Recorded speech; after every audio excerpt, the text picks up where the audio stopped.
แขวงจำปาสักสลองไซอย่างยิ่งใหญ่ขบวนเหตุต้อนรับทัพนักกีฬาหญิงรุ่นอายุบ่เกิน17ปีในรายการโคปาโคค่าโคลาลาว2016สิ่งขันฐานนายกรัฐมนตรีกระทรวงศึกษาธิการและกีฬาหลังสร้างประวัติศาสตร์ครัวแซม3สมัยซ้อนในวันที่31/2016บรรยากาศในทั่วนครปากเซเต็มไปด้วยห้อยยิ้มและเสียงฮ้องโห่แห่งความภาคภูมิใจในพิธีต้อนรับขบวนแห่ไสสนะของทัพนักกีฬาบ้านเตะแขวงจำปาสักที่สามารถสร้างผลงานอันโดดเด่นในรายการโคปาโคคาโคลาลาว2016โดยเฉพาะทีมหญิงที่สามารถป้องกันแชมป์และครองขันรัฐมนตรีกระทรวงศึกษาธิการและกีฬาได้เป็นสมัยที่3อย่างสง่างามบรรยากาศแห่งความปิติส้มเสือนขบวนแห่อันยิ่งใหญ่ได้เริ่มต้นขึ้น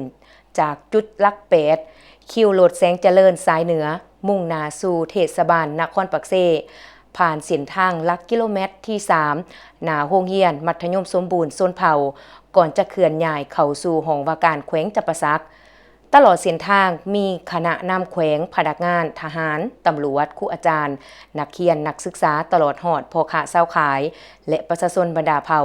ออกมาต้อนรับอย่างคึกคืนเพื่อร่วมแสดงยินดีกับวิลาสตรีของชาวแขวงจำปาสักในพิธีดังกล่าวทานโพไซวงคำเศร้าห้องหัวหน้าแผนกศึกษาธิการและกีฬาแขวงได้เป็นเกียรตินำพาขบวนนักกีฬาเข้าพบปะทานปริญญาเอกอรุณไซสูรนาราชเลขาคณะบริหารงานพรรคแขวงจำปาสักพร้อมด้วยคณะเพื่อรายงานผลสำเร็จอันยิ่งใหญ่ในครั้งนี้ไซสนะอันเด็ดขาดและการครองความเป็นเจ้าในหอบชิงชนะเลิศที่นครหลวงเวียงจันทน์ทีมบันเตะยิงแขวงจำปาสักได้แสดงให้เห็นถึงสั่นเซิงบานและความสามัคคีที่เหนือกว่าด้วยการถล่มทีมนครหลวงเวียงจันทน์ไปอย่างขาดห้อย5-1ไซสนะครั้งนี้บ่เพียงแต่เป็นการรักษาแชมป์เป็นสมัยที่3เท่านั้นแต่ยังเป็นการสร้างขวัญกำลังใจให้แก่ประชาชนชาวแขวงจำปาสัก